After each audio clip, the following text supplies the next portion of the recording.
In this video, I want to try to explain why Congress, specifically the House of Representatives, isn't functioning very well, and we are in gridlock. One big reason why the House of Representatives is so resistant to change and resistant to public opinion is because most of the congressmen are in what they call safe districts, which have been drawn so bizarrely, as you can see, so bizarrely and so meticulously to make them safe so that they will almost always get reelected. This is called gerrymandering. Now, I've got lots of examples of gerrymandering here. This is Ohio, and Ohio, in the last round of district drawing, which was in 2012, they really gerrymandered and carved up Ohio with all kinds of bizarre shaped districts. Now just look at this map of Ohio. This is the congressional districts in Ohio, and just look at the blue district. That's congressional district number 4. It looks like a dodo bird. It goes all over the place, twists and turns. Let's see, green. Green is like a circle, like a crescent. The red district. Which is the red district? District 12 in Ohio. Kind of like a Lego. Kind of a Lego design. Let's see, what else is wrong here in Ohio? Is there any district that looks reasonable? And there's the mistake on the lake, which you saw earlier. You see that red sliver? It goes along Lake Erie. That's called the mistake on the lake. And then you have the giant orange slice, which goes from almost the top of the state, the northern part of the state, all the way down to the southern part of the state. And then, of course, they've gerrymandered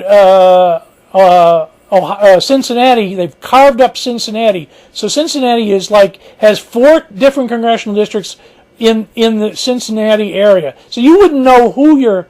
Oh, here's the dodo bird district in Ohio. So Ohio is completely gerrymandered. Now here's an example of what Ohio might look like if it wasn't gerrymandered to smithereens.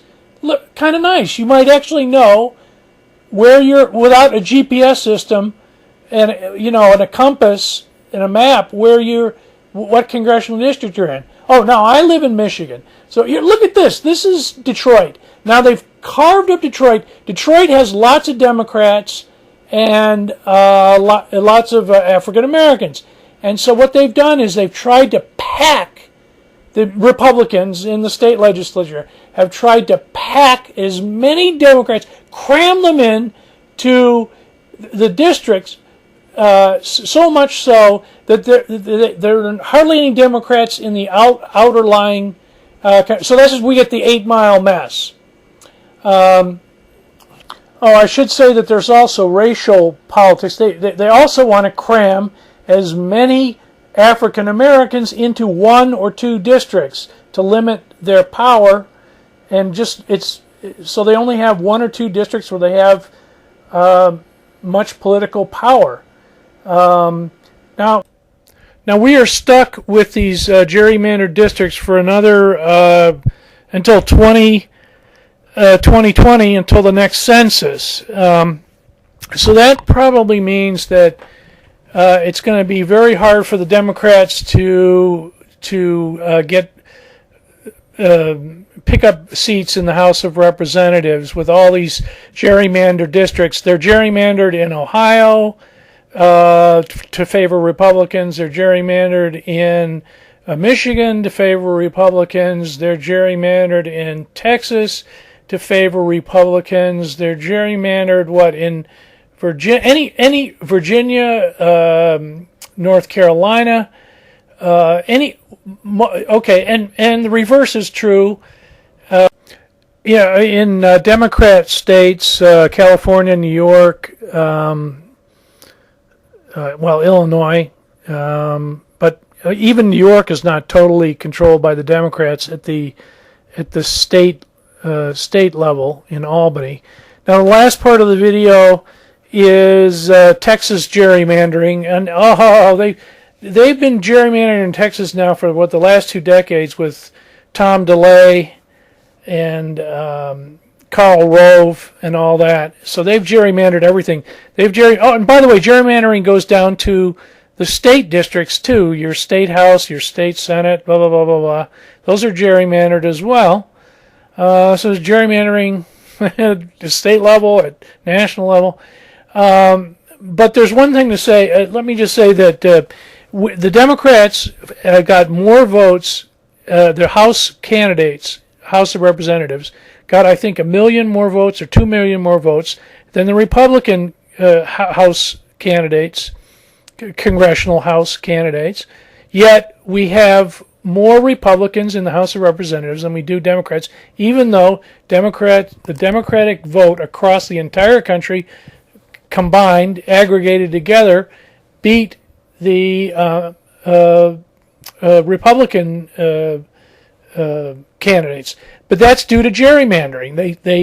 They what do you call it? They packed the vote of Democrats into just like 80-90% districts, all Democrat, and then they kind of nicely distribute Republican votes so that they win by 55%, 60%, whereas in Democrat districts, it's not even a contest. It's like in Michigan.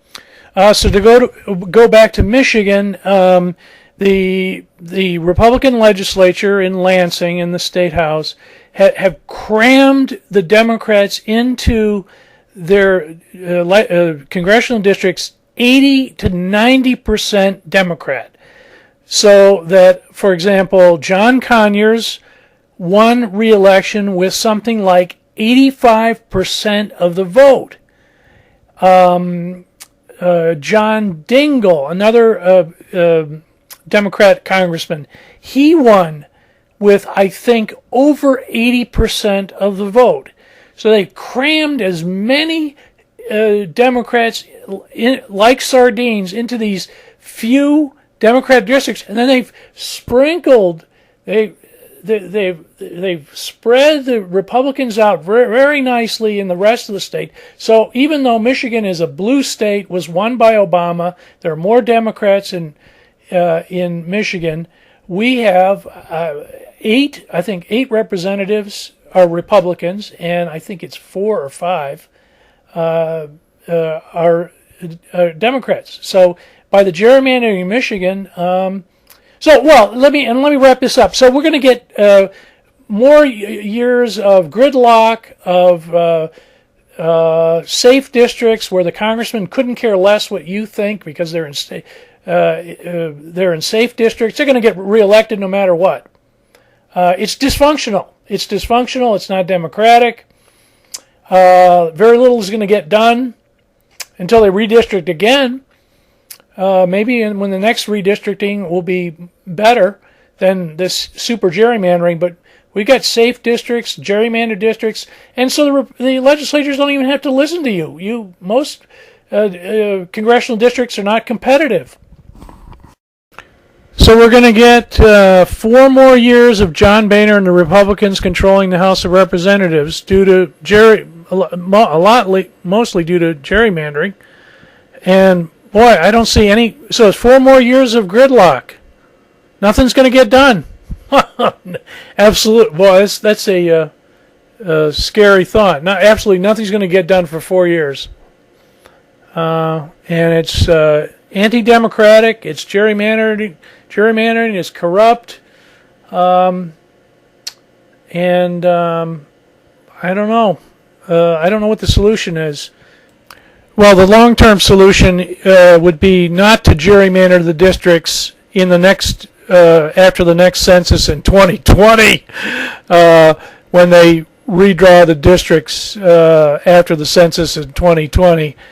So I don't want to wait that long, but that would be that would be one solution, is to not to gerrymander the districts in the next redistricting in 2020. Yuck.